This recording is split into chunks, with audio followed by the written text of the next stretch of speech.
Kilala sa kanilang famous ensaymada at banana cake. From home-based baking noong 2011, ngayon may 17 branches na. Meron ding cheese roll, braso cupcake, cheese cupcake at mamon.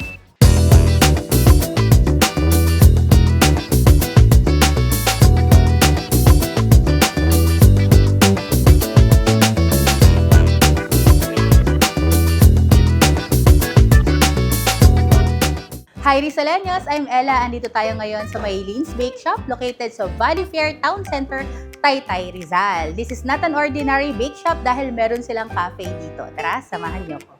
Sa loob, makikita nyo ang kanilang mga bread na naka-display. Andito din ang kanilang dining area at cafe.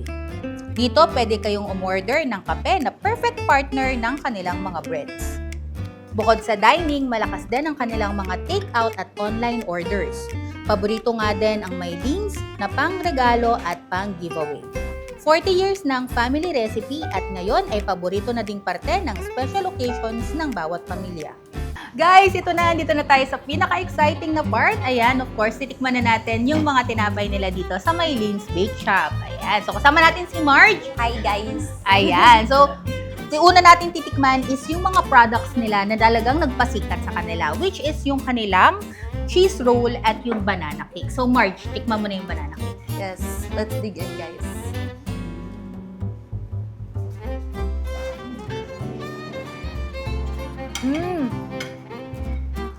Sobrang soft niya, miss. And ang moist niya, kahit medyo malamig siya.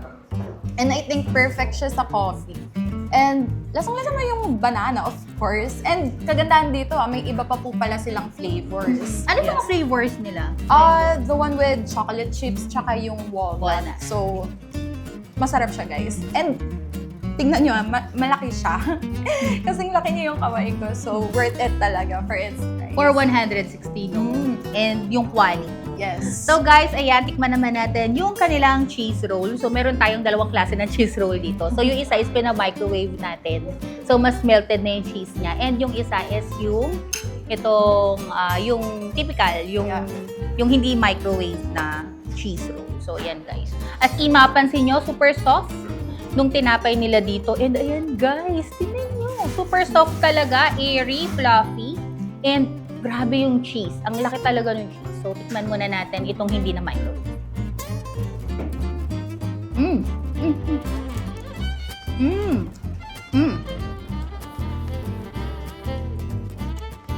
Andun yung milky na lasa.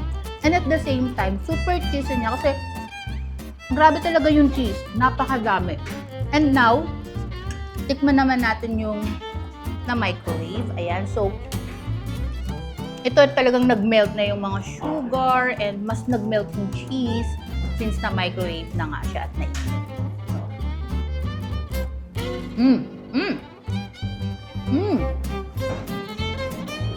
Grabe guys.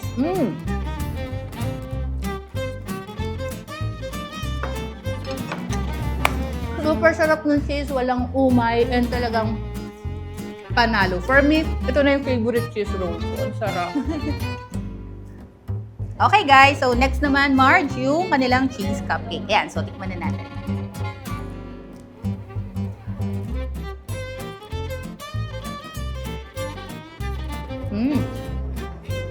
So mas dense to. Opo, mas chewy rin. And balance yung saltiness and sweetness niya kasi hindi po na-overpower yung saltiness na cheese. So, lasang-lasa din. Hindi siya sobrang cheesy like the cheese roll, pero andun talaga yung nanonood yung flavor ng cheese dun sa bread niya, dun sa cupcake niya. Yeah. Sarap din, no? Opo. And Pwedeng snacks. hindi siya dry, guys. Tingnan nyo. Super dense, pero hindi dry. Sarap, no?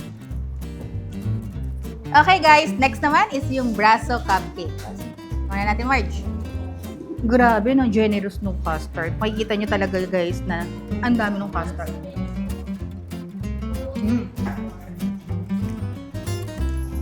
This is not the typical braso. Ano mo yun? Braso Mercedes. Alam. Kasi Na medyo unang-una- malabnaw po. Kasi ito parang naka-form na talaga siya eh. So, medyo hindi siya mahirap kainin. At saka, surprisingly, hindi po siya super tamis. So, hindi nakakaumay Hindi talaga. nakakaumay. And hindi siya yung ordinary, first, yung sa shape nga, kasi nga, ito Yeah. nga, hindi yung rectangle na ano, Opo. ito yung naka-cupcake talaga siya. And, at the same time, hindi ito yung parang sobrang labnaw, yung parang wawati rin na Opo. braso. Ito yung may texture talaga siya, guys. So, pag kinain mo siya, andun talaga yung may texture pa rin. Mm-mm. So, hindi din nakakaumay. Tapos, hindi pa ganun katamis. So, mas try din siya, no? Opo. And I think perfect siya pang regalo rin po kasi super cute niya, guys. Ayun nga, guys. Ang ganda rin ng mga box nila. Tignan nyo, guys. Yes. Kaya perfect talaga pang regalo, pang giveaway. Okay, guys. So, try naman natin yung kanilang ensaymada. Ayan. So, pagkuha pa lang, mapansin mo na talagang siksik yung laman ng ensaymada nila. Ito yung ensaymada na hindi puro hangin.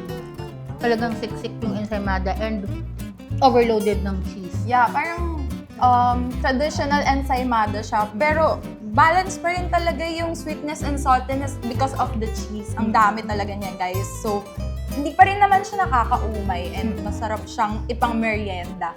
Perfect na perfect to sa kape, guys.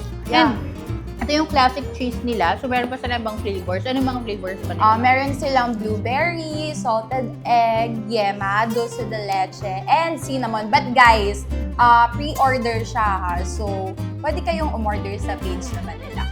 Okay, last but not the least, yung kanilang mamon. Ayan, cheesy mamon. Hindi siya ganun ka-airy. Makikita mo na talagang malaman yung mamon nila, no?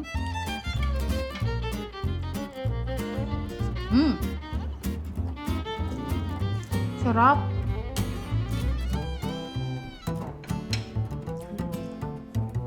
Naghahalo yung tamis na and alat. And Dun sa super cheese. fluffy niya talaga, miss. Pero ako, personally, may nalalasan ako medyo toasted na perfect doon talaga sa flavor ng mamon. Siguro ito yung parang Yeah, crust. Sarap. Sarap. Grabe, no? Halos lahat masarap dito. Walang edges, no? Sarap talaga. Sobra. And I think perfect to sa mga patita vibe na ayaw ng sobrang tamis, guys. Mukha lang siyang matamis, pero pag nalasahan nyo siya, perfect talaga. Perfect. Balance lang. Yes. Balance lang. So, guys, kayo na rin dito. Yes. Okay, guys. So, now kasama natin si Ma'am Dians, one of the owners ng Mylene's Bake Shop. So, Ma'am, kamusta po? Hi Rizaleños, I'm Diane and I'm excited to be here today. Ayun. And, Ma'am, share mo naman yung story ng Mylene's Bake Shop. Okay. Actually, we started as a home baking. My mom, siya yung nagbe-bake and then she sells it to her friends. And from there, maraming nagkagusto sa product namin and eventually nakilala kami. So, year 2011, we had our first branch in Marikina. And then through word of mouth, marami ng customers ang bumibili sa amin. Ako, for sure, ang daming masarap na mga bread sa inyo. Ano po ba yung mga bestseller and must try? Okay. Ang must-tries namin ay yung ensaymada, classic, cheese rolls, brazo cupcakes, and banana cakes. So, Ma'am, invite mo na rin yung ating mga Rizaleños na puntahan po kayo dito. Hi Rizaleños! Please visit our Mylene's Taytay branch dito sa Valley Fair Town. Ayun, Ma'am, and also social media page po. Invite mo na rin yung mga Rizaleños. Hi Rizaleños! Like our Facebook page, it's Mylene's Ensaymada and Banana Cake Main, and our Instagram account at Mylene's Bake Shop. Ayun. Thank you, Ma'am Dian. And also, guys, don't forget to like and follow all of our social media accounts. We have Facebook, TikTok, YouTube, When in Rizal, and Instagram account when_in_Rizal. At sabay-sabay natin iangat hindi lamang turismo, kundi pati na rin mga lokal na produkto at negosyo dito sa Rizal. Till our next vlog, guys. Bye!